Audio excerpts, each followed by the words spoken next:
اعوذ باللہ من الشیطان الرجیم بسم اللہ الرحمن الرحیم یا ایہا الذین آمنوا لا تأکلوا الربا اضعافا مضاعفہ واتقوا اللہ لعلکم تفلحون واتقوا النار التی اعدت للکافرین وَأَطِيعُوا اللَّهَ وَالرَّسُولَ لَعَلَّكُمْ تُرْحَمُونَ وَسَارِعُوا إِلَى مَغْفِرَةٍ مِّن رَّبِّكُمْ وَجَنَّةٍ عَرْضُهَا السَّمَاوَاتُ وَالْأَرْضُ أُعِدَّتْ لِلْمُتَّقِينَ الَّذِينَ يُنفِقُونَ فِي السَّرَّاءِ وَالضَّرَّاءِ وَالْكَاظِمِينَ الْغَيْظَ وَالْعَافِينَ عَنِ النَّاسِ واللہ یحب المحسنین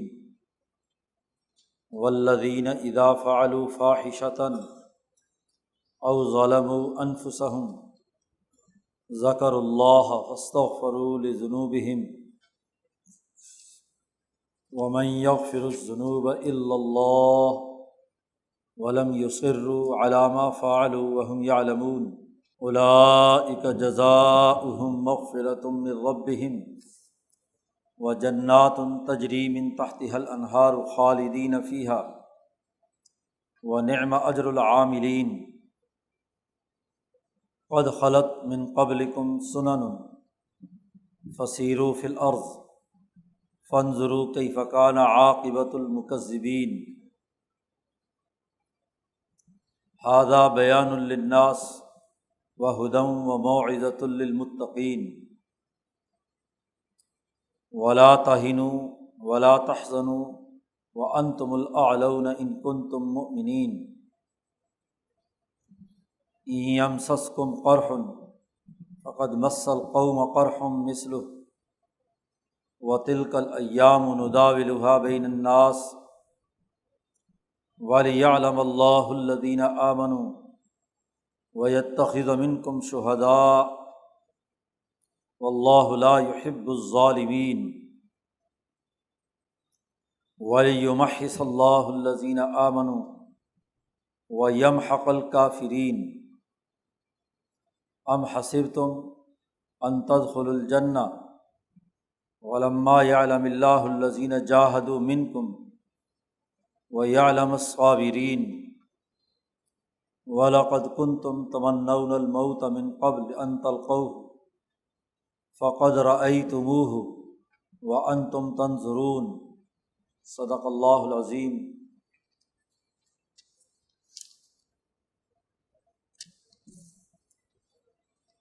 گزشتہ رکوع میں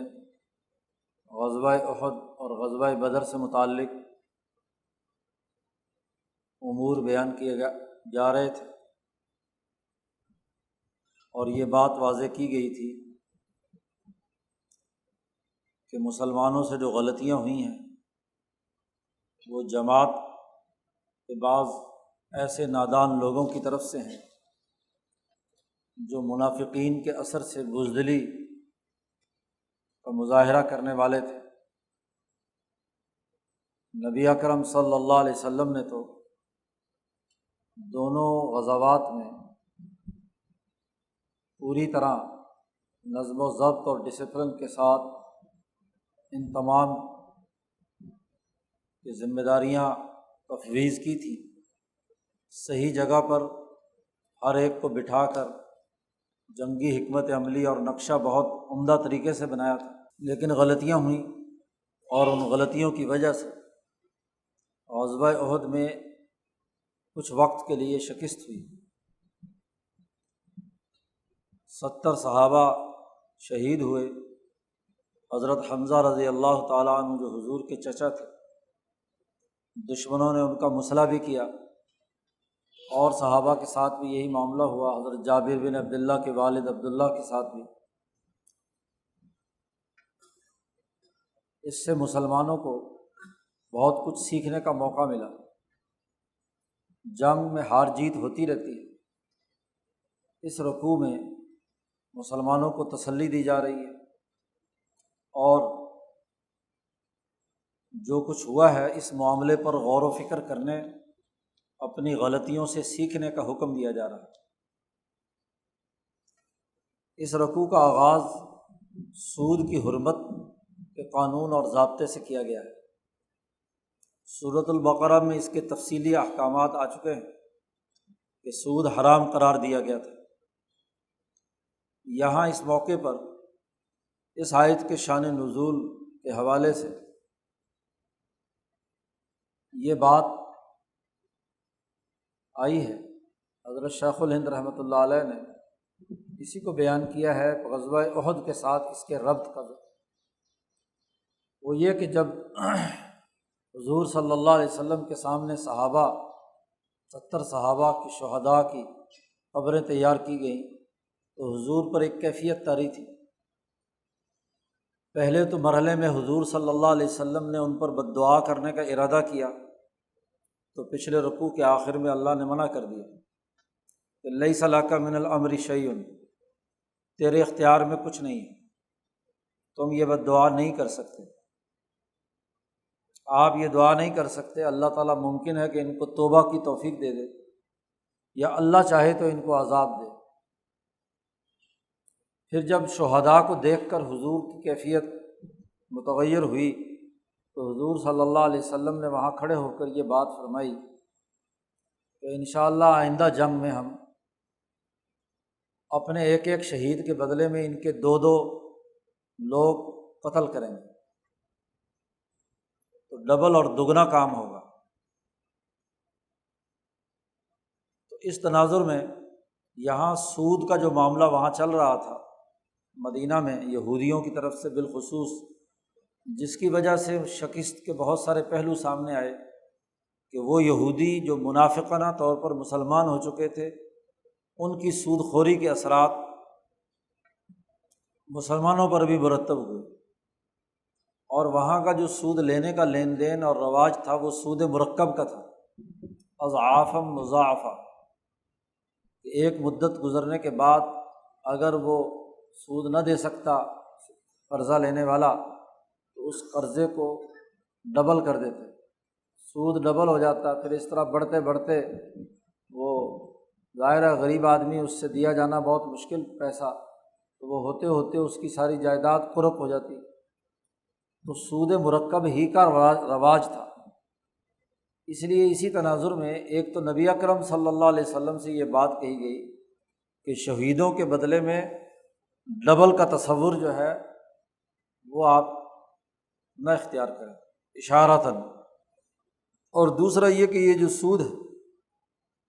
اس کے اثرات، مال حرام کے اثرات مرتب ہوئے ہیں کہ جو منافقین کی نحوست نے یہاں اس جنگ کے اندر شکست اور بظاہر ناکامی ایک وقت کے لیے دیکھنی پڑی۔ اس لیے مسلمانوں سے خاص طور پر کہا گیا کہ جو پرانی عادات یہود کی وجہ سے تمہارے اندر آئی ہوئی ہیں ان تمام کو مکمل طور پر چھوڑ دو، کیونکہ جماعت کی غلطیوں اور کوتاہیوں سے سیکھنے کا عمل اس صورت میں زیادہ زیر بحث لایا گیا ہے۔ خاص طور پر یہ پیچھے شروع پارے سے ابراہیمی تحریک کے بنیادی اصولوں کے مخالف جو عمل جماعت سے ہوا، منافقین کے اثرات مرتب ہوئے ہیں، تو اس سے بچنے اور ان غلطیوں پر تنبیہ کرنے کے لیے ان آیات میں گفتگو کی گئی ہے۔ تو مسلمانوں کو حکم دیا جا رہا ہے یا ایھا الذین آمنوا، تمام مسلمان، ظاہر ہے اس میں منافقین جو نفاق کے ساتھ ہیں وہ بھی ہیں، جو بھی ایمان کے دعوے دار ہیں اور جو سادہ لوگ، کمزور لوگ جو ان کو دیکھ کر اسی طرح کے معاملات میں مبتلا تھے، ان کو حکم دیا گیا لا تأکلوا الربا، سود مت کھاؤ، اضعافا مضاعفہ، دگنا تگنا، یعنی سود مرکب جو ان کے ہاں موجود تھا اس کی ممانعت کی گئی۔ یہ اضعافا مضاعفہ یا دگنے تگنے کا جو لفظ آیا ہے قرآن حکیم میں، اس کا یہ مطلب نہیں ہے کہ سود مفرد کھایا جا سکتا ہے، کہ جو قرآن نے سود مرکب کی ممانعت کی ہے۔ پاکستان میں ماشاءاللہ ایسے بھی نام نہاد ماہرین معاشیات یا اسلامیات کے ٹھیکیدار ہیں، وہ اس آیت سے یہ مطلب نکالنے کی کوشش کرتے ہیں کہ یہاں اللہ نے سود مرکب کی ممانعت کی ہے۔ سود مفرد جو کمرشل انٹرسٹ ہے وہ سود کے اندر داخل نہیں ہے، اور وہ قرآن نے اس کے بارے میں کوئی ممانعت نہیں کی۔ اب یہ بالکل ہی غلط بات ہے، جب سود مرکب جائز نہیں ہے تو سود مفرد کیسے جائز ہو گیا؟ یہ تو اس کے اندر خود بخود شامل ہے، اور چونکہ اس زمانے میں رواج یہ تھا، اس کو کہتے ہیں اصول فقہ یا اصول قانون میں کسی قانون سے مفہوم مخالف نکالنا، قانون سے الٹا مطلب لینا۔ تو یہ جو الٹا مطلب لینے کا عمل ہے یہ درست نہیں ہے۔ سود مفرد ہو یا مرکب وہ قطعی طور پر ناجائز اور حرام ہے، جبکہ دوسری آیات بالکل واضح ہے کہ احل اللہ البیع وحرم الربا، اللہ نے بیع کو، خرید و فروخت کو حلال قرار دیا ہے اور سود کو حرام قرار دیا ہے۔ تو مسلمانوں سے کہا گیا کہ سود مت کھاؤ۔ یہودیوں کے اثرات سے جو سادہ لوح مسلمانوں کے اندر یہ حرکتیں موجود ہیں، کیونکہ جب حرام خوری کی جاتی ہے تو دل کمزور پڑ جاتا ہے، بزدلی اختیار ہو جاتی ہے۔ پچھلی جیسا کہ واقعے میں بیان کیا گیا ہے کہ 2 جماعتیں بزدل ہونے لگیں، دل چھوڑنے لگیں، تو کسی نہ کسی جرم اور گناہ کے اثرات ہوتے ہیں جو انسان میں بزدلی آتی ہے۔ جو آدمی رزق حلال کھاتا ہے، اپنی محنت اور مشقت کا اس کا دل مضبوط ہوتا ہے، وہ اپنے دل پر اعتماد رکھتا ہے، حوصلے بلند ہوتے ہیں، کمزوری اور بزدلی قریب کو بھی نہیں پھٹکتی۔ اس لیے یہاں مسلمانوں سے کہا گیا اور کہا واتقوا اللہ، اللہ سے ڈرو، تقوی اختیار کرو، لعلکم تفلحون، تاکہ تم کامیاب ہو، فلاح تمہارے لیے ہو، دنیا کی اور آخرت کی کامیابی تمہیں ملے۔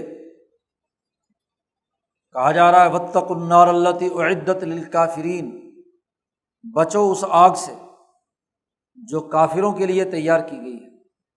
اللہ کے جو منکر ہیں، احکامات کی خلاف ورزی کرتے ہیں،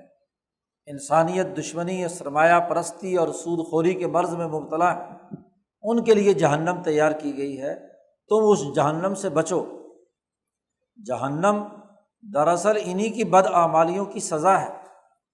انہوں نے جو سود خوری کی ہوئی ہوتی ہے، جو سرمایہ پرستی ہے، ظلم اور زیادتی کی ہوئی ہوتی ہے، یہی اعمال ہی جہنم پیدا کرنے کا ذریعہ ہے۔ تو اگر تم یہ اعمال اختیار کرو گے تو تمہارے لیے بھی وہ جہنم ہو جائے گی، اس لیے اس جہنم سے بچو۔ واتقوا النار التی اعدت للکافرین۔ تو یہ بڑی بنیادی خرابیاں بیان کرنے کے بعد واضح اور دو ٹوک حکم دیا جا رہا ہے تمام مسلمانوں کو کہ اطیعوا اللہ والرسول، اللہ کا حکم مانو اور رسول اللہ صلی اللہ علیہ وسلم کا حکم مانو، ان کی اطاعت کرو۔ حضور نے غزوہ احد میں جہاں جہاں تمہیں بیٹھنے کا حکم دیا تھا، تمہیں چاہیے تھا کہ اس کی پوری پوری اطاعت کرتے، اور آئندہ یہ غلطی نہیں ہونی چاہیے۔ جس دستے کو پہاڑی درے پر کھڑا کیا گیا تھا، انہوں نے وہاں سے قانون کی خلاف ورزی کی، حضور کی فرما برداری کی خلاف ورزی کی۔ حضور نے فرمایا تھا کہ جنگ میں ہار ہو یا جیت تمہیں یہاں سے نہیں ہلنا، لیکن انہوں نے ڈسپلن توڑا۔ تو جب تنظیم میں کچھ افراد ڈسپلن توڑتے ہیں تو اس کی سزا تو بھگتنی پڑتی ہے، اس لیے آئندہ یہ حرکت نہیں ہونی چاہیے۔ اور جماعت چونکہ عمل سے ہی سیکھتی ہے، غلطیاں لوگوں سے ہوتی ہیں تو سیکھنے کا عمل ہوتا ہے۔ یہ نہیں کہا جا سکتا کہ جماعت وجود میں آ چکی ہو تو پھر وہ کبھی غلطی نہ کرے۔ حضرت سندھی نے نقل کیا حضرت شیخ کہ جو شاہ سوار گھوڑے کی سواری کرتے ہیں وہی گرا کرتے ہیں۔ جس نے کبھی شاہ سواری نہ کی ہو، گھوڑے پر سوار نہ ہوا ہو تو گرے گا کیسے؟ تو گرنے سے ہی سیکھتا ہے نا کہ آئندہ مجھے یہ عمل نہیں کرنا جس سے میں گر پڑوں۔ تو اس لیے لوگوں کو کاموں کی ذمہ داری دی جاتی ہے۔ کچھ لوگ واقعتاً منظم طور پر کام کرنے کی اہلیت رکھتے ہیں اور کچھ سے کچھ غلطیاں ہو جاتی ہیں، تو ہر طرح کے لوگوں سے تنظیم بنتی ہے، تو ان میں جو غلطیاں اور کمزوریاں ہوں وہ آئندہ نہیں دہرانی چاہیے۔ جو کچھ ہو چکا وہ ہو چکا، لعلکم ترحمون، تاکہ تم پر رحم کیا جائے۔ وسارعوا الی مغفرۃ من ربکم، اور دوڑو اپنے رب کی طرف سے جو مغفرت اور بخشش ملنے والی ہے اس کی طرف۔ تمہارے رب کی طرف سے جو مغفرت ہے اس کی طرف دوڑ کر چلو، سارعو۔ ایک ہوتا ہے مشی، نارمل طریقے سے چلنا، اور ایک ہے سرعت، تیز دوڑنا۔ تو دوڑ کر چلو، آگے بڑھو۔ جو اللہ کی مغفرت مل رہی ہے، ڈسپلن اور نظم و ضبط قائم کرو گے، اللہ اور اس کے رسول کی اطاعت کرو گے، تو آگے بڑھنے کا عمل تمہارے لیے کھلتا چلا جائے گا۔ دوڑو مغفرت کی طرف، اور دوڑو اس جنت کی طرف کہ عرضها السماوات والارض، کہ اس کی چوڑائی، اس کا عرض، آسمان اور زمین، ان کے درمیان جتنا فاصلہ ہے اتنی تو اس کی چوڑائی ہے۔ اب آسمان بھی السماوات کہا ہے، 7 آسمان، ان کی عظیم وسعت، ایسے ہی زمینوں، ان کے درمیان ایک جنت، اس کا اتنا وسیع و عریض دائرہ ہے، اس جنت کی طرف دوڑو۔ اعدت للمتقین، یہ جنت متقی لوگوں کے لیے تیار کی گئی ہے۔ پیچھے کہا گیا تھا جہنم سے بچو، جو اعدت للکافرین، کافروں کے لیے تیار کی گئی ہے، اور مسلمانوں کے بارے میں کہا ہے کہ ان کے لیے یہ جنت تیار کی گئی ہے، اس لیے اعدت للمتقین۔ متقین کون ہے؟ اب یہاں تقویٰ کی حقیقت میں جو رویے بیان کیے گئے ہیں، جو اعمال بیان کیے گئے ہیں، وہ نظم و ضبط اور ڈسپلن اور اپنے اوپر کنٹرول کے ہیں۔ متقی وہ لوگ ہیں، قرآن حکیم جا بجا متقین کی مختلف خصوصیات بیان کرتا ہے۔ صوفیاء کرام نے ان تمام خصوصیات ہی کو جمع کر کے تصوف کا خلاصہ نکالا ہے کہ تقویٰ یہ ہے۔ یہاں جو خصوصیت بیان کی گئی اس سیاق و سباق میں، وہ یہ کہ الذین ینفقون فی السراء والضراء، وہ لوگ جو اپنی جان اور مال خرچ کرتے ہیں، خوشی کی حالت میں بھی اور تکلیف کی حالت میں بھی، تکلیف اور اذیت میں ہو، اور دوسرے لوگوں کو ضرورت ہو مال کی یا جہاد کے لیے، بیت المال میں پیسے جمع کرنے کی ضرورت ہو، تو خود چاہے تنگی میں کیوں نہ ہو تو تب بھی وہ اس اجتماعی مفاد کے لیے مال خرچ کرتے ہیں۔ اور والسراء، اور اگر خوشحالی ہو، خوشی ہو، تو تب بھی کیا ہے، اللہ کے راستے میں مال خرچ کرتے ہیں۔ ان کے پیش نظر مقاصد ہوتے ہیں کہ یہ مقصد حاصل کرنا ہے، چاہے انہیں خود فراخی ہو یا تنگی میں ہو، ہر حالت میں وہ ان مقصد کے حصول کے لیے پیسہ خرچ کرنے میں کوئی دریغ نہیں کرتے۔ دوسری خصوصیت بیان کی ہے کہ والکاظمین الغیظ، جو اپنے غصے کو کنٹرول کرتے ہیں۔ غصے کو کنٹرول کرنے والا ہی بہادر اور دلیر کہلاتا ہے۔ جو غصہ نکال دے اور جو کچھ اس پر کیفیت طاری ہوئی ہے اس کی بھڑاس نکال دے، تو وہ تو دراصل کمزور آدمی ہے، بزدل آدمی ہے۔ یہاں معاملہ یہ تھا کہ بہت غصہ تھا حضور صلی اللہ علیہ وسلم کو اور صحابہ کو کہ غزوہ احد کے موقع پر 70 بڑے بڑے صحابہ شہید ہو گئے، اور مشرکین نے خوشیاں منائیں۔ ہندہ نے حضرت حمزہ کا کلیجہ چبایا، تو بڑی آدمی کو غصہ آتا ہے، غیظ آتا ہے، غضب۔ لیکن یہاں متقی لوگ، صحابہ اور حضور صلی اللہ علیہ وسلم کی خصوصیت بیان کی جا رہی ہے کہ انہوں نے اپنے غصے کو ضبط کیا، کیونکہ غصہ خود ایک انفعالی کیفیت ہے اور اپنے ہی وجود کو کھا جاتا ہے، اپنے لیے ہی اذیت کا باعث بنتا ہے۔ ہار جیت ہوتی رہتی ہے، شکست فتح ہوتی رہتی ہے، تو ایسے معاملے پہ اپنے اوپر کنٹرول رکھنا۔ اس لیے قرآن نے دوسری جگہ پر کہا ہے کہ کئی لا تأسوا علی ما فاتکم ولا تفرحوا بما آتاکم،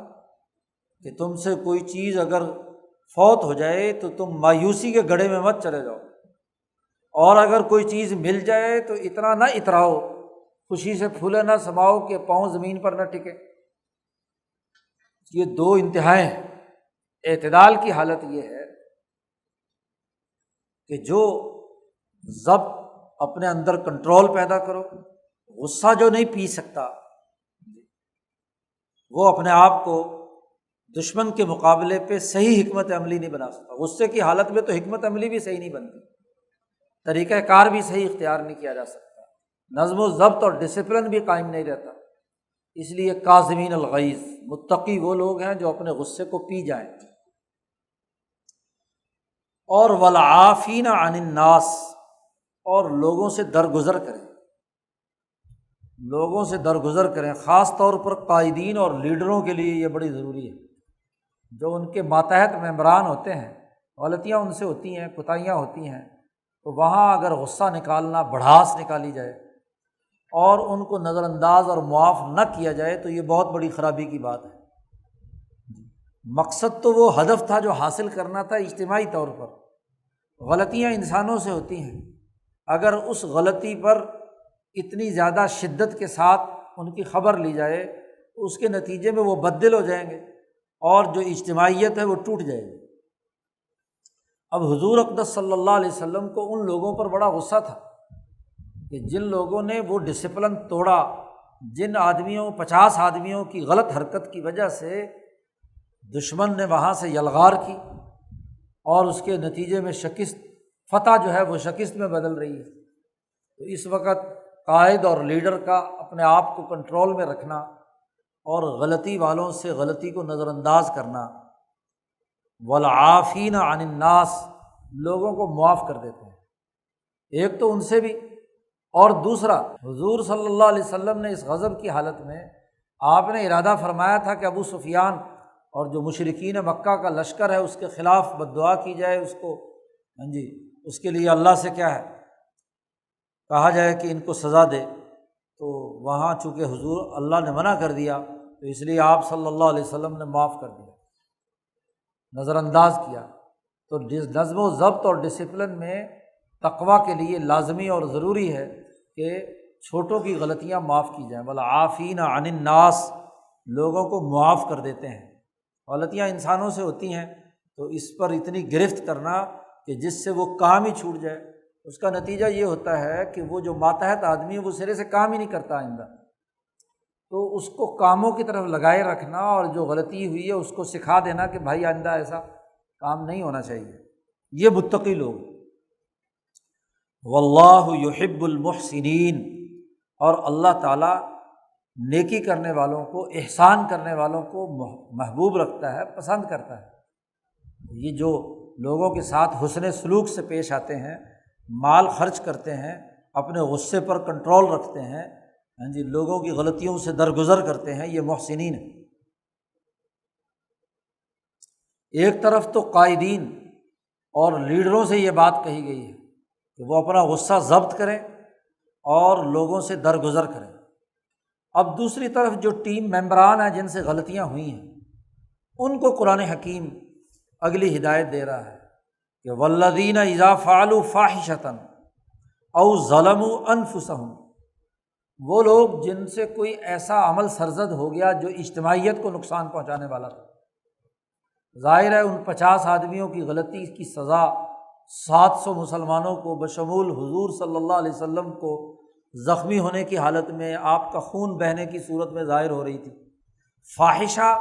ہر اس عمل کو کہتے ہیں جو اجتماع پر اثر انداز ہو، اجتماعی ڈسپلن کو توڑنے کا عمل ہو۔ تو وہ لوگ جن سے کوئی ایسی حرکت سرزد ہو گئی جس سے ان کی غلطی کی وجہ سے، ان کی غلط حرکت کی وجہ سے پوری جماعت کو نقصان پہنچا ہے، پورے پروجیکٹ کو نقصان پہنچا ہے، ایک شکل۔ دوسری شکل یہ کہ آپ سے ایسی غلطی سرزد ہوئی ہے کہ جس سے خود آپ کو اپنا نقصان ہوا ہے، جماعت کا عمل تو نہیں ہوا، لیکن آپ نے کوئی ایسی بدتمیزی کی ہے، ایسی کوئی حرکت آپ سے سرزد ہوئی ہے کہ خود آپ کا ضمیر آپ کو ملامت کر رہا ہے کہ میں نے یہ غلط کام کیا ہے۔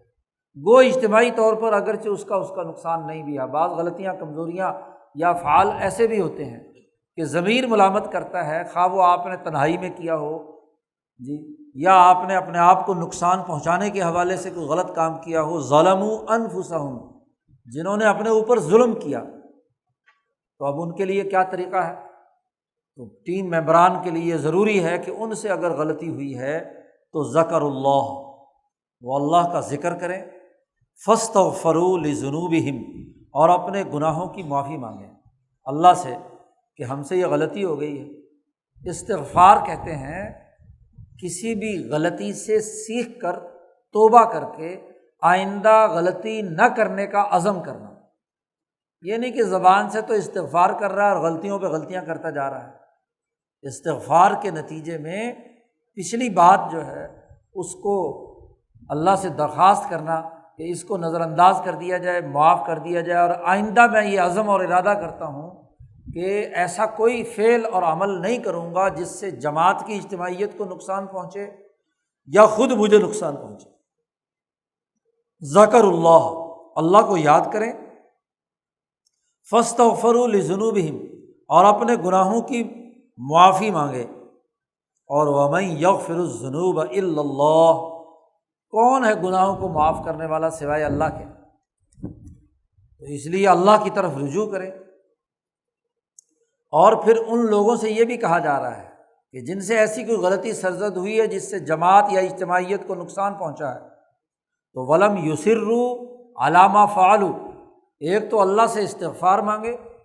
اور دوسرا جو حرکت ان سے سرزد ہوئی ہے وہ دوبارہ نہ کریں، اصرار نہ کریں، اڑے نہ رہیں اپنے کیے پر، یعنی اپنی غلطی کو غلطی سمجھ کر غلطی مانیں، غلطی مانیں گے تو اصلاح ہوگی، اور اگر اپنی غلطی کی تعویلیں کریں اور اس کے دلائل دینا شروع کریں، جی میں نے تو جی یوں کیا تھا، اس لیے کیا تھا، یہ وجہ تھی، یہ وجہ تھی، تو اپنی غلطیوں کو صحیح ثابت کرنے کے لیے دلائل دینا شروع کر دے تو کبھی ان کی اصلاح نہیں ہو سکتی۔ اس لیے قرآن حکیم نے کہا لم یصروا علی ما فعلوا، وہ اڑتے نہیں ہیں اپنے کیے پر۔ حضرت شیخ الہند نے ترجمہ کیا کہ اپنے کیے پر اڑتے نہیں ہیں بلکہ اپنی غلطی کو کھلے دل سے مانتے ہیں۔ اسی کو حضرت شاہ عبد القادر صاحب رائے پوری نے فرمایا کہ آج مسلمانوں کی سب سے بڑی خرابی یہ اور خطرناک غلطی یہ ہے کہ غلطی کرتے ہیں اور پھر غلطی پہ اڑ جاتے ہیں، اس کو صحیح ثابت کرنے کے لیے تعویلات اور دور دراز کی باتیں کرتے ہیں۔ اور حضرت نے یہاں تعریف کی انگریزوں کی اور یورپین قوموں کی کہ وہ اگر غلطی کرتے ہیں تو کمیشن بٹھاتے ہیں، اور غلطی ثابت ہو جائے تو غلطی مانتے ہیں، استعفیٰ دے دیتے ہیں، ذمہ داری قبول کرتے ہیں، اور آئندہ قوم سے معافی مانگ کر کہتے ہیں کہ آئندہ یہ حرکت ہم نہیں کریں گے۔ تو جس میں جو خوبی ہو اس کو تسلیم کرنا چاہیے، لیکن آج ہماری حرکت کیا ہے؟ حضرت نے فرمایا کہ ہم غلطیوں پہ غلطیاں کرتے ہیں اور پھر ان کی تعویلات دور اذکار کی، تو میں نے جی یوں چاہا تھا، میں نے تو یہ مقصد تھا، میرا تو وہ مقصد تھا، بلکہ اس کو صحیح ثابت کرنے کے لیے دلائل اور گواہیاں پیش کرنے کی کوشش کرتے ہیں۔ تو قرآن نے کہا کہ نہیں، والذین اذا فعلوا، وہ لوگ جو ٹیم ممبر ہیں ان سے کوئی اجتماعی غلطی ہو گئی ہے تو آئندہ اس پر اصرار نہ کریں۔ اور قرآن کہتا ہے عجیب بات ہے، لم یصروا علی ما فعلوا وہم یعلمون، وہ جانتے بھی ہیں کہ ان سے غلطی ہوئی ہے لیکن لوگوں کے سامنے ماننے کے لیے تیار نہیں ہیں، حتیٰ کہ خفیہ مجلسوں میں اکٹھے ہوتے ہیں تو کہتے ہیں غلطی ہوگی، لیکن کہتے ہیں بار بیان کریں گے تو بےعزتی ہوگی، جی مورال گر جائے گا، جی قومی سلامتی کا مسئلہ ہے۔ یہ قومی سلامتی کے نام پر قوم کے ساتھ جھوٹ بولتے رہتے ہیں، مورال بلند کرنے کے لیے جتنی بھی غلطیاں ہیں، جتنے بھی، تو ولم یصروا علی ما فعلوا وہم یعلمون۔ اب یہ تنظیم میں جو لیڈران قائدین ہیں، جو کسی بھی ٹیم کے رہنما ہیں، لیڈر ہیں، ان کے لیے کہا گیا کہ وہ غصے کو ضبط کریں، لوگوں کی غلطیوں پر ان کو معاف کریں۔ وہ معاف کریں گے تو وہ غلطی کا اعتراف کریں گے، اگر آپ سختی کریں گے تو اپنی غلطی پر اڑے رہیں گے وہ، تو ان کے لیے تو یہ ذمہ داری ہے۔ اور جو ٹیم ممبران ہیں ان کے لیے اگر غلطی ہوئی ہے تو وہ اللہ سے معافی مانگیں اور اپنی غلطیوں پر اصرار نہ کریں، ان پر اڑے نہ رہیں۔ تو ایسی جماعت کے لیے ہے اولئک جزاؤہم مغفرۃ من ربہم، انہی کے لیے اللہ نے جو بدلہ رکھا ہے ان کے رب کی طرف سے وہ مغفرت کا ہے، ان کو اللہ معاف کرے گا، غلطیوں سے سیکھنے کا موقع دے گا، آئندہ ان کے لیے ترقیات کے مواقع سامنے آئیں گے۔ پیچھے کہا گیا تھا کہ سارعوا الی مغفرۃ من ربکم، دوڑو مغفرت کی طرف اور جنت کی طرف۔ تو یہ دوڑنا تبھی ہے کہ جب اپنی کمزوریوں اور کوتاہیوں پر کنٹرول کریں گے۔ اس لیے پیچھے متقین کی بات بیان کر کے دونوں کے لیے جو مغفرت حاصل کرنے کا طریقہ ہے وہ بیان کرنے کے بعد کہا یہ بدلہ ہے ان کا کہ اللہ پاک کی طرف سے ان کی مغفرت ہوگی، اور وَجَنَّاتٌ تَجْرِی مِن تَحْتِہَا الْأَنْہَارُ خَالِدِینَ فِیہا، ان کے لیے جنتیں اور باغات ہیں جن کے نیچے نہریں جاری ہیں ہمیشہ ہمیشہ اس کے اندر رہیں گے۔ کامل اور مکمل جو انعام ہے وہ تو موت کے بعد جو وہ عظیم ترین جنت ہے وہاں تک ہے،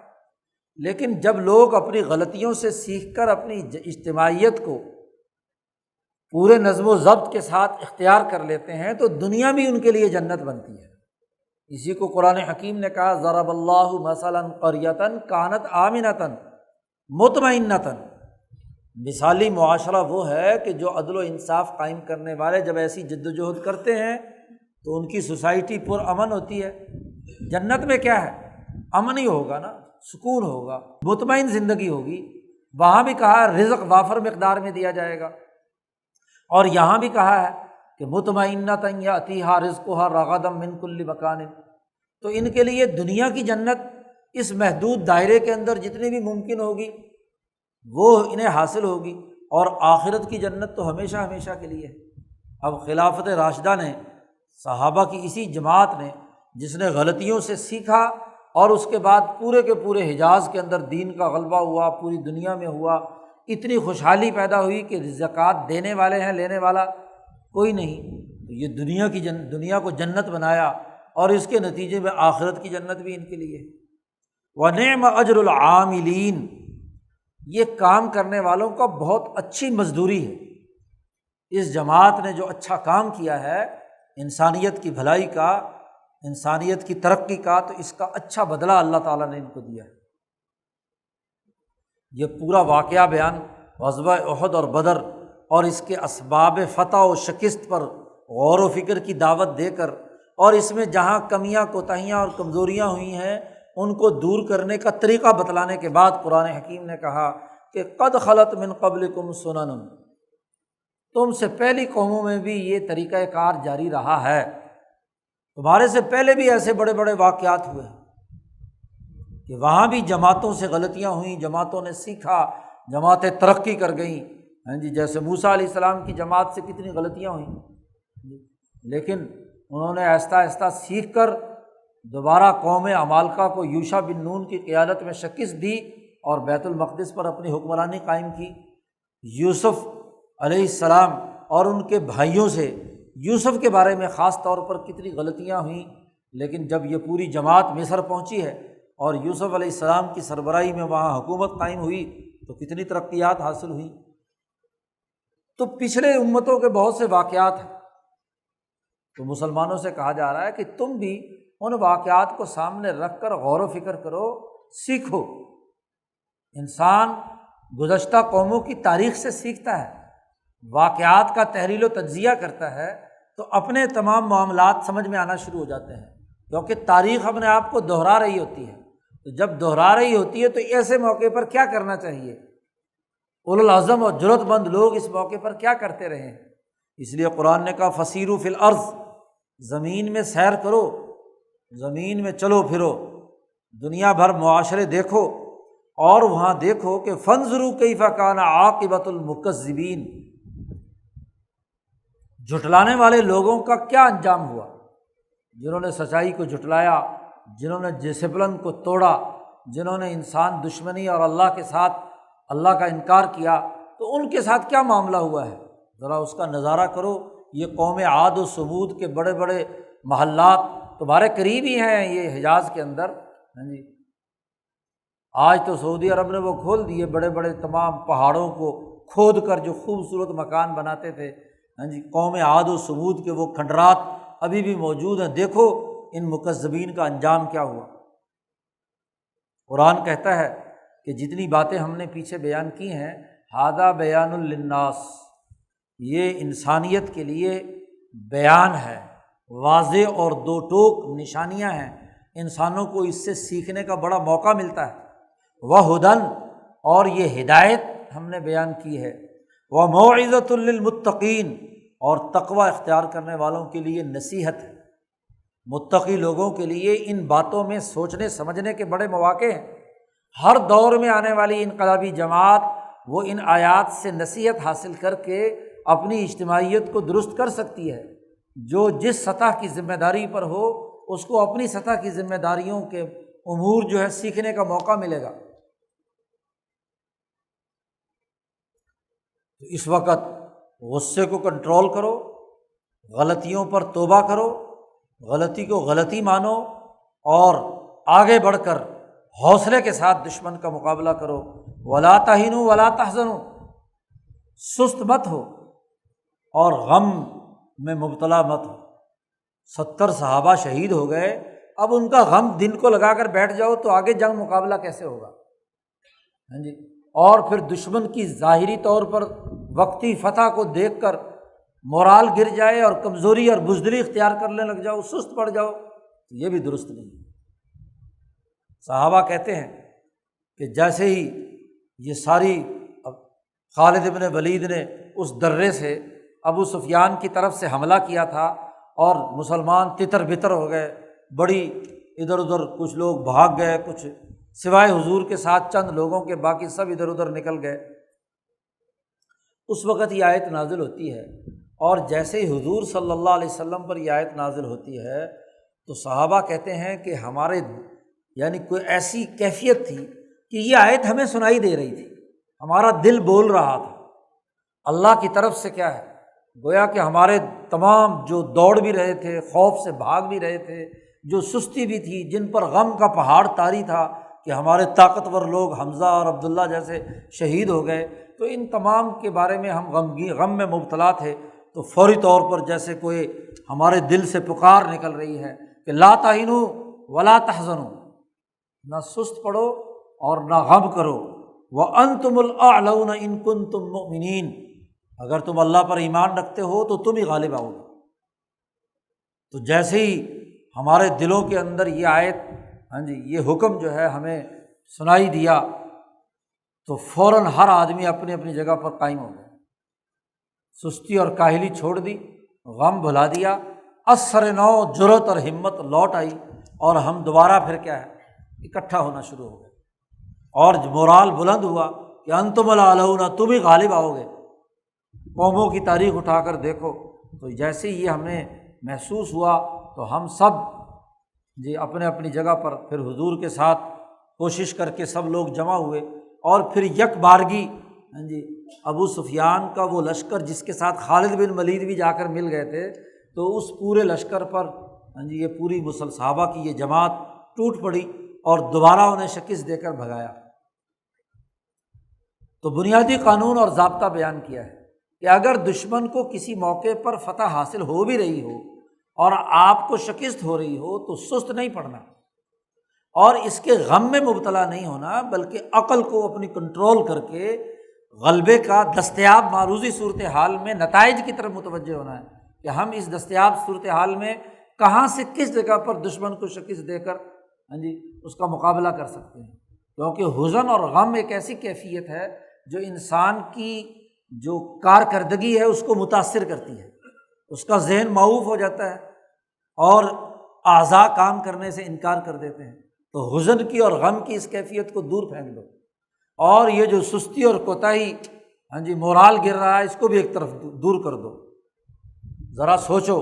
قرآن نے کہا ان یمسسکم قرح، آج اگر تمہیں تکلیف پہنچی ہے کہ تمہارے 70 لوگ شہید ہوئے ہیں تو فقط مس القوم قرح مثلہ،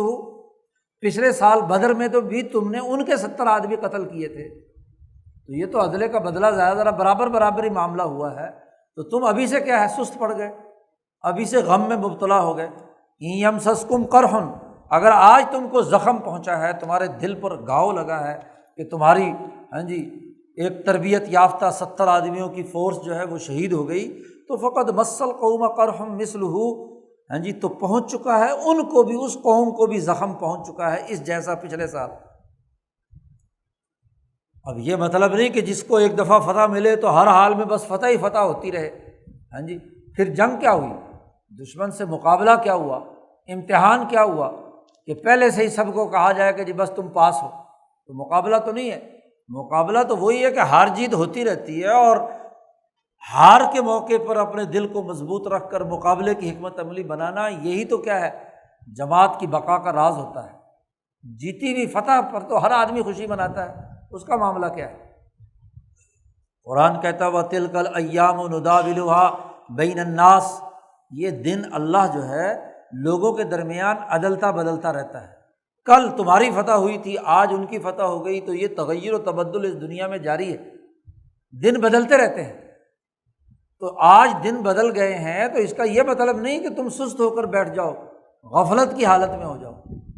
یہی حضرت شیخ الہند نے فرمایا کہ آج اگر ہمارے دن بدل گئے ہیں، ہمیں شکست ہوئی ہے انگریز سامراج کے مقابلے پر، تو اب اس کا مطلب یہ ہے کہ ہم بزدل بن جائیں، اس غم میں مبتلا ہوں کہ جی ہماری اتنی شاندار خلافت عثمانیہ ختم ہو گئی، ہماری اتنی شاندار ہندوستان کی مغلوں کی حکومت ختم ہو گئی، بس اس کا غم سینے سے لگا کر بیٹھ جائیں، ہاں جی، یا اسی طریقے سے سست اور کوتاہی اختیار کر کے بس کونے کھدروں کے اندر بیٹھ جائیں۔ نہیں، ایسے ہی موقع پر تو دراصل امتحان ہوتا ہے کہ کون جرأت مند اور دلیر اس شکست کو فتح میں بدلنے کے لیے زیادہ توانائی کے ساتھ کام کرے۔ اس وقت تو زیادہ توانائی کے ساتھ کام کرنے کی ضرورت ہوتی ہے جب پوری قوم مایوس ہو، مروبیت کا شکار ہو۔ تو یہ دن اللہ تعالیٰ کہتے ہیں ہم بدلتے رہتے ہیں لوگوں کے درمیان۔ وَلِيَعْلَمَ اللَّهُ الَّذِينَ آمَنُوا وَيَتَّخِذَ مِنكُمْ شُهَدَاءَ، اور یہ فتح و شکست کا جو معاملہ ہے، دنوں کا تغیر و تبدل ہے، یہ اس لیے ہے تاکہ اللہ معلوم کر لے کہ واقعتاً پکے مسلمان کون ہیں۔ اگر انعام ہی انعام ملیں اور خوشیاں ہی خوشیاں ملیں تو پکے کچے کا پتہ نہیں چلے گا۔ غزوہ احد کے موقع پر جماعت کی اس اجتماعیت کے بہت سارے سچے ایمان والوں کا ایمان کا مظاہرہ ہوا اور منافقین کے نفاق کا اظہار ہوا۔ عبداللہ ابن ابی جو کل تک مسلمانوں کا بڑا رہنما اور لیڈر سمجھا جاتا تھا، اس موقع پر اس کا نفاق کھل کر سامنے آ گیا کہ وہ 300 آدمیوں کو لے کر پوری فوج سے علیحدہ ہو کر اگر وہ چاہتا تو جس بہانے کی وجہ سے اس نے واپسی اختیار کی، جیسا کہ کل کے رکوع میں ذکر کیا گیا تھا کہ اس نے یہ کہا کہ میری بات نہیں مانی، جو اجتماعی مشورہ ہوا تھا، میں نے جو مشورہ دیا تھا، حالانکہ وہ رائے تو خود حضور کی بھی تھی کہ جی جنگ مدینے کے اندر رہ کر لڑنی چاہیے، باہر نہیں جانا چاہیے، لیکن حضور نے اکثریت کے مطابق، جماعت کی اکثریت کے مطابق فیصلہ کیا کہ باہر جا کر جنگ لڑنی چاہیے۔ تو یہ فیصلہ تو ہو چکا تھا، تو وہیں مدینے میں کہہ دیتا کہ تم نے میری رائے نہیں مانی، اس لیے میں تمہارے ساتھ نہیں چلتا۔ لیکن اس نے حرکت کی کہ پہلے اپنے تمام 300 کے 300 لوگوں کو ساتھ شامل کیا، اور جب وہاں پہنچے تو باقی لوگوں کا مورال گرانے کے لیے اس وقت 300 آدمیوں کو نکال کر لے جاتا ہے، تو باقی فوج پر کیا اثر پڑے گا؟ تو یہ بہت غلط حرکت اس نے کی۔ تو نفاق بھی معلوم ہو جائے کہ کون منافق ہے، تو اس سے دودھ کا دودھ اور پانی کا پانی، جنہیں تم اپنا سمجھ رہے تھے 300 آدمیوں کو، وہ تمہارے نہیں تھے، بھاگ گئے جی۔ یہ اللہ تعالیٰ معلوم کرنا چاہتا تھا کہ مسلمان کون ہیں تم میں سے، اور وَيَتَّخِذَ مِنكُمْ شُهَدَاءَ، اور تم میں سے اللہ تعالیٰ گواہ بنانا چاہتا تھا، نگران بنانا چاہتا تھا۔ آج تک تم انہی کی اتباع کرتے رہے، کیونکہ اب عبداللہ ابن ابی لیڈر تھا وہاں کا، حضور کی آمد سے پہلے تو وہ پورے مدینے کا لیڈر بننے والا تھا، تو وہ تو حضور آئے تو اس کی تمام خواہشات پر پانی گر گیا۔ اب اس کا نتیجہ کیا تھا کہ اب لوگ پھر بھی اس کا احترام کرتے تھے کہ جی یہ مسلمان بھی ہو گیا ہے، کلمہ بھی پڑھ لیا ہے تو چلو، لیکن یہاں واقعتاً 700 آدمی جو مسلمانوں کے حضور کے ساتھ تھے، ان کے سامنے یہ گواہی آ گئی کہ یہ 300 آدمی منافق ہیں، کیونکہ عین میدان جنگ میں علیحدہ ہونا، یہ سوائے منافقت اور سازش کے اور کیا ہو سکتا ہے؟ اگر صرف رائے کی، اور رائے کا اختلاف بھی کیا، جب اجتماعی مشورہ ہو رہا اور اجتماعی مشورے میں جو فیصلہ ہو گیا وہ اب سب کی رائے ہوگی۔ اب یہ کہے جی میں نے تو شورا میں یہ رائے دی تھی، میری رائے نہیں مانی تو میں اس پروجیکٹ پر کام نہیں کروں گا، تو یہ تو منافقین والا طریقہ ہے۔ بھئی جب جماعت فیصلہ کر چکی ہے تو پھر آپ کی پہلے رائے کچھ بھی تھی، اب رائے آپ کی وہ ہوگی جو جماعت نے فیصلہ کیا۔ تو قرآن حکیم معلوم کرنا چاہتا تھا کہ سچے مسلمان کون ہیں، اور پھر یتخذ منکم شہداء کے دونوں مطلب ہو سکتے ہیں کہ اس جنگ اور لڑائی میں کون ہے جو اپنی جان اللہ کے راستے میں قربان کر کے شہید ہوا ہے، شہداء شہید، اور یہ بھی ہے کہ تم میں سے اللہ گواہ بنانا چاہتا تھا کہ کون منافقین ہیں اور کون واقعتاً مسلمان اور مخلص ہیں۔ واللہ لا یحب الظالمین، اللہ تعالیٰ ظالموں کو پسند نہیں کرتا، اس لیے گھبراؤ مت، یہ وقتی ان کی جزوی کامیابی ظالموں کی، اس سے یہ نتیجہ مت اخذ کرو کہ اللہ تعالیٰ نے ان کو چونکہ فتح دے دی لہٰذا اب وہ ظالموں کو پسند کرنے لگ گیا۔ ایسی بات نہیں، اللہ تعالیٰ ظلم کو پسند نہیں کرتا۔ اللہ نے یہ جو بھی کچھ دکھایا ہے اور یہ جو اللہ پاک دنوں کا تغیر و تبدل کرتا ہے، اس کی وجہ یہ بھی ہوتی ہے کہ وَلِيُمَحِّصَ اللَّهُ الَّذِينَ آمَنُوا وَيَمْحَقَ الْكَافِرِينَ، تاکہ جو مسلمان ہیں ان کے دلوں کو خالص کر دے، پاک صاف کر دے، یمحص، اور جو کافر ہیں ان پر ہلاکت اور ان کی تباہی اور بربادی قطعی بنا دے۔ تو وقتی کامیابی، اب اس سے ان کا جوش و خروش مزید بڑھ گیا، وہ اپنے کفر پر مزید پکے ہو گئے، بلکہ تانے اور مذاق اڑانے کا عمل ابو سفیان اور اس کے لشکر نے کر دیا کہ تم مسلمان تو کہتے تھے کہ جی بس اللہ ہمارے ساتھ ہے، ہمیں فتح ہوگی، ہماری نصرت ہوگی، ہم کامیاب ہوں گے، اب مزہ چکھو تمہارے لیڈروں کے ساتھ ہم نے یہ کیا وہ کیا۔ قریش احد کے موقع پر اپنی عورتوں کو بھی لائے تھے، اور عورتوں کو اس لیے لائے تھے کہ مرد اگر بھاگنے لگیں تو عورتیں ان کو تانا دیں، اور عورت کا تانا عرب قریشی برداشت نہیں کرتے، تو ان کو اکسانے کے لیے وہ لائے تھے۔ تو اس موقع پر جب وہ ان کو تھوڑی سی کامیابی ملی تو عورتوں کو دوسرا موقع اپنے شیروں کو بڑھانے کے لیے اور مسلمانوں کے خلاف زبان درازی کرنے کے لیے موقع مل گیا انہیں، تو انہوں نے خوب باتیں کی، تو اس سے ان کا کفر مزید پکا ہوا، وہ اپنے کفر میں مزید مضبوط ہوئے، اور غزوہ خندق اور پھر فتح مکہ کے موقع پر ان کی ساری سازشیں اور تدبیریں تباہ و برباد کر دی گئی۔ پھر ایک بات اور بھی قرآن نے کہی کہ تم جنت کے طلبگار ہو، دنیا کو جنت بنانا چاہتے ہو، کیا بغیر محنت اور مشقت کے جنت ملتی ہے؟ ام حسبتم ان تدخلوا الجنت، کیا تمہارا گمان یہ ہے کہ تم جنت میں مفت میں داخل ہو جاؤ گے؟ ولما یعلم اللہ الذین جاہدوا منکم ویعلم الصابرین، اور اللہ کو یہ معلوم نہیں کرنا ہے کہ تم میں سے کون واقعتاً مجاہد ہے اور کون صبر و استقامت والے ہیں۔ بھائی ان تمام لڑائیوں اور جنگوں میں فتح و شکست کے ذریعے سے اللہ یہ معلوم کرنا چاہتا ہے کہ کون واقعتاً جد و جہد کرنے والے ہیں، مشقت برداشت کرتے ہیں، اور کون بزدل ہیں جو پیچھے بھاگ گئے، کون صبر کے ساتھ دشمن کا مقابلہ کرتے ہیں صبر و استقامت کے ساتھ، اور کون لوگ بزدل ہیں کہ ذرا سا مقابلہ ہوا، ذرا سی دشمنی سامنے آئی تو وہیں کیا ہے پیچھے ہٹ گئے۔ اس لیے یہ دن تغیر و تبدل سے گزرتے رہتے ہیں، دن بدلتے رہتے ہیں، اس لیے اس پر گھبرانے کی ضرورت نہیں۔ پھر قرآن نے مزید تسلی دی کہ دیکھو موت کی تمنا بھی تو تم ہی کرتے تھے، تم نے کہا تھا نا کہ جی بدر کے اندر اگر ہم شریک ہوتے تو ہم یوں داد شجاعت دیتے، اور شہداء کے جو فضائل بدر کے شہداء کے قرآن نے بیان کیے تھے، تو تم نے احد کے موقع پر تم نوجوان صحابہ نے یہ کہا تھا کہ ہمیں موت چاہیے، وَلَقَدْ كُنْتُمْ تَمَنَّوْنَ الْمَوْتَ مِنْ قَبْلِ أَنْ تَلْقَوْهُ، لڑائی لڑنے سے پہلے مجلس مشاورت میں تم نے تو کہا تھا کہ ہمیں موت چاہیے۔ جب تم نے موت قبول کرنے کی تمنا کی تھی تو اب فقد رأیتموہ، اب تم نے دیکھ لیا اس کو اپنی آنکھوں سے کہ موت کیا ہوتی ہے۔ وہاں نعرے لگانا مجلس میں بیٹھ کر آسان ہوتا ہے کہ جناب موت ہم قبول کریں گے اور یہ کریں گے، اب موت آئی ہے تو تم غمگین کیوں ہو؟ اب تمہیں اس کے نتیجے میں بزدلی یا کمزوری یا سستی کیوں پیدا ہو رہی ہے؟ اس لیے لا تہنوا ولا تحزنوا، سست مت پڑو، غم میں مبتلا نہ ہو، اب مقابلے کے لیے آگے بڑھو۔ فقد رأیتموہ، تم نے اس موت کو اپنی آنکھوں سے دیکھ لیا، وانتم تنظرون، تم نے دیکھ لیا کہ کیسے بڑے بڑے شاہ سوار گر رہے ہیں، حمزہ جیسے، عبداللہ جیسے، جابر بن عبداللہ کے والد، سینکڑوں ہزاروں زخم ہیں، ناک کان کاٹ لیے گئے ہیں، جسم کا مسلح بنا دیا گیا ہے، بڑی اذیتیں اور تکلیفیں ان کو حاصل ہوئی ہیں۔ تم نے موت دیکھا؟ مجلس میں بیٹھ کر موت مانگنا آسان ہے، اور جب میدان جنگ کے اندر موت آتی ہے تو اس وقت کیا کیفیت ہوتی ہے؟ تو جماعت کو تجربہ ہو گیا۔ حضور نے اسی لیے تو کہا تھا کہ مدینے کے اندر رہ کر جنگ لڑتے ہیں، لیکن تم تمنا موت کی کر رہے تھے تو موت آ گئی، تو اب اس میں سستی اور کوتاہی کیوں ہے؟ تو قرآن حکیم نے اس رکوع میں تسلی دی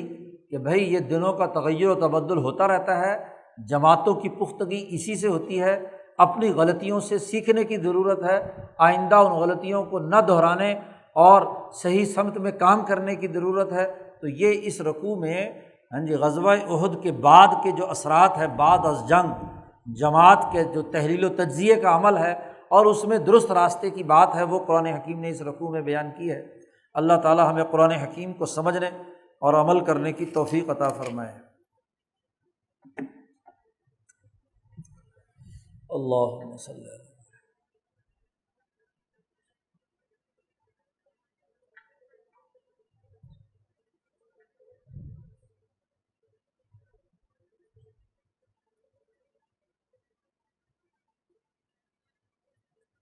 اجمعین۔